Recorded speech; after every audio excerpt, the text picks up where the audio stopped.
Hello दोस्तों, आप सबका स्वागत है हमारे यूट्यूब चैनल में। आज हम देखने वाले हैं कि स्टैंडर्ड 10 में स्पेशल मैथ्स के लिए बच्चों को किस प्रकार मेहनत करनी पड़ेगी, उनके सिलेबस किस प्रकार आते हैं, कितने चैप्टर्स आते हैं या फिर कौन से चैप्टर में से कौन से कैसे क्वेश्चन पूछे जाते हैं, वो हम आज डिस्कस करने वाले हैं। तो चलिए आज का वीडियो स्टार्ट करते हैं।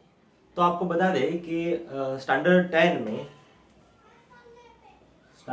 10 के बच्चों के लिए मैथ्स जो होता है वो टोटल दो पार्ट्स में डिवाइड होता है। एक होता है बेसिक मैथ्स होता है और दूसरा होता है स्टैंडर्ड मैथ्स होता है। तो समझते हैं पहले कि बेसिक मैथ्स और स्टैंडर्ड मैथ्स कैसे डिवाइड होता है, कैसे अलग पड़ते हैं। तो देखते हैं पहले। क्योंकि बेसिक की जो विद्यार्थी है, जो स्टूडेंट है, जो मैथ्स करने वाले हैं लेकिन बेसिक के साथ करने वाले हैं, उनके लिए क्या बेनिफिट्स है, उनके लिए क्या फायदे हैं। वैसे ही स्टैंडर्ड मैथ्स जो लेने वाले हैं उनके लिए क्या बेनिफिट्स है, उनके लिए क्या फायदे हैं, वो आज देखने वाले हैं। तो बात करते हैं पहले बेसिक के स्टूडेंट जो भी है उनके लिए क्या बेनिफिट्स हैं। तो देखिए पहले कि स्टैंडर्ड 10 में या उससे पहले की बात करें स्टैंडर्ड 9 में मैथ्स तो होता ही है, 10 में भी मैथ्स होता है। अब बात करते हैं 11th और 12th की, तो उसमें मैथ्स एज ए सब्जेक्ट आता है। 11वीं और 12वीं में गणित का सब्जेक्ट एज ए सब्जेक्ट होता है, लेकिन सिर्फ और सिर्फ वो कहे तो साइंस के जो बच्चे होते हैं जिन्होंने साइंस स्ट्रीम से, बराबर, जैसे कॉमर्स आर्ट साइंस होता है, वैसे साइंस स्ट्रीम से अगर उन्होंने मैथ्स अगर चूज किया होता है तो उनको एज ए सब्जेक्ट मैथ्स पढ़ना पड़ता है। अगर मानो कोई बेसिक का कोई विद्यार्थी नंबर ए है जिसको आगे चल के मैथ्स नहीं पढ़ना है, 11वीं 12वीं में मैथ्स नहीं पढ़ना है, मानो कि उसको कॉमर्स लेना है या फिर तो और कोई सब्जेक्ट लेना है जिससे उसको मैथ्स नहीं पढ़ना है, तो वो विद्यार्थी, वो स्टूडेंट बेसिक मैथ्स लेके अपना 10वीं पूरा कर सकता है। जिसे क्या होगा कि 11वीं 12वीं में उसे मैथ्स तो लेना ही नहीं है, इसलिए उसके लिए maths subject as a subject wise 11वीं 12वीं में एप्लीकेबल नहीं होगा। वो क्या कर सकता है, तो वो कॉमर्स ले सकता है, ठीक है, आर्ट्स वो ले सकता है, या फिर तो साइंस अगर लेना चाहता है तो साइंस में एज अ सब्जेक्ट वो बायोलॉजी ले सकता है, ठीक है, बायोलॉजी ले सकता है जिससे उसको मैथ्स ना पढ़ना पड़े, ठीक है। तो ये बेसिक जो लेने वाले स्टूडेंट्स जो मैथ्स में बेसिक लेने वाले, उनके लिए सारे बेनिफिट्स है कि उनको आगे चल के मैथ्स अगर नहीं पढ़ना है, कंटिन्यू नहीं करना है, तो और कोई सब्जेक्ट वो चूज कर सकते हैं, जैसे कि कॉमर्स ले सकते हैं, आर्ट्स ले सकते हैं। अगर उनको साइंस भी लेना है, मानो कि एमबीबीएस डॉक्टर अगर कुछ करना है, तो उनके लिए बायोलॉजी सब्जेक्ट रखना पड़ेगा ताकि उनको मैथ्स ना पढ़ना पड़े, ठीक है। अब बात करते हैं जो बच्चे का मन पहले से बन चुका है कि उनको 11वीं 12वीं में साइंस लेना है और साइंस से भी एज ए सब्जेक्ट मैथ्स रखना है, ठीक है। उनको पता होना चाहिए कि साइंस से भी दो ग्रुप होता है, जिसमें होता है ए ग्रुप और बी ग्रुप। जिसमें ए ग्रुप होता है जिसमें बच्चे मैथ्स लेते हैं, और बी ग्रुप होता है उनके लिए होता है बायोलॉजी, ठीक है। बायोलॉजी मतलब जीव विज्ञान, जिसे हम कहते हैं जीव विज्ञान।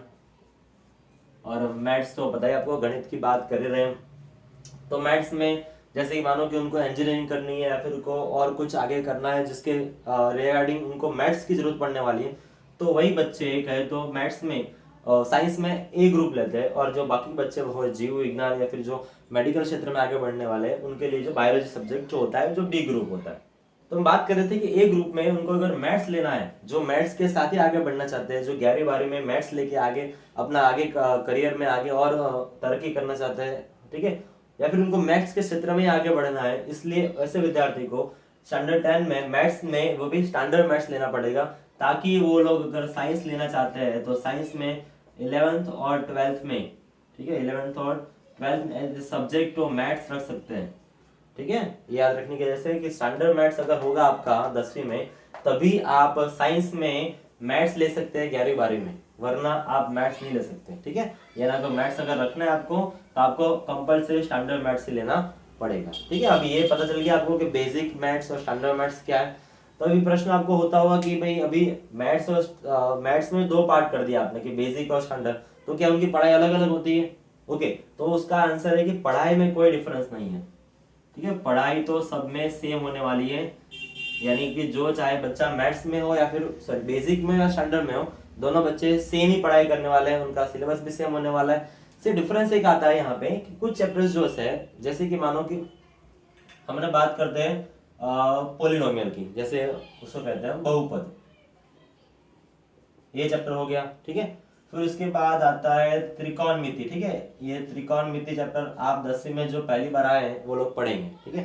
9वीं में आपको चैप्टर नहीं था, 10वीं में आने वाला है। तो त्रिकोणमिति चैप्टर जो है ना वो आगे चल के, जैसे मैंने बात किया साइंस के अंदर बात करें 11वीं में, उनके लिए बहुत ही जरूरी है या फिर काम का हो सकता है। इसलिए ये चैप्टर जो होता है जिसमें से कहे तो ज्यादातर पूछा जाता है स्टैंडर्ड वालों के लिए, जिनको आगे चल के 11वीं में और 12वीं में उनकी जरूरत पड़ने वाली है, ठीक है। तो उनके लिए स्टैंडर्ड मैथ्स में वैसे सब्जेक्ट वैसे क्वेश्चन जो होता है, ठीक है, वैसे प्रकार का क्वेश्चन जो होता है उनके लिए ज्यादा होता है, बेसिक वालों के कम होता है, ठीक है। अगर कुछ आगे हम डिस्कस करेंगे कि बेसिक में और स्टैंडर्ड में चैप्टर में कैसे डिफरेंस आ रहा है, कि कौन से चैप्टर में से ज्यादा पूछा जाता है और कौन से में कम पूछा जाता है, या फिर तो कौन से चैप्टर में ज्यादा स्टैंडर्ड वालों को पूछा जाता है या फिर कम पूछा जाता है बेसिक वालों को, तो उनकी डिस्कशन हम आगे कंटिन्यू करने वाले हैं, ठीक है।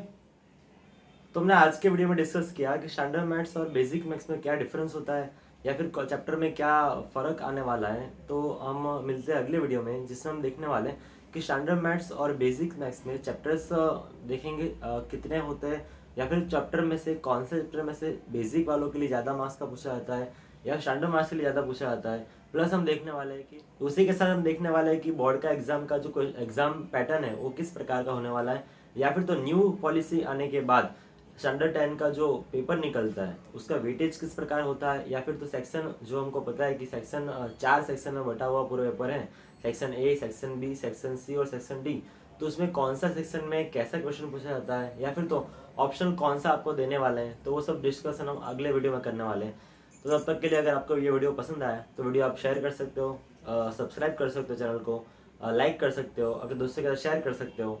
और हम पूरे थ्रू आउट पूरे साल तक 1 बाय 1 चैप्टर्स को एक के बाद एक देखने वाले, या फिर तो चैप्टर में से जो इंपॉर्टेंट क्वेश्चन जो होते हैं उसके बारे में पढ़ने वाले हैं। तो मिलते हैं अगले वीडियो में, तब तक के लिए थैंक यू वेरी मच, धन्यवाद।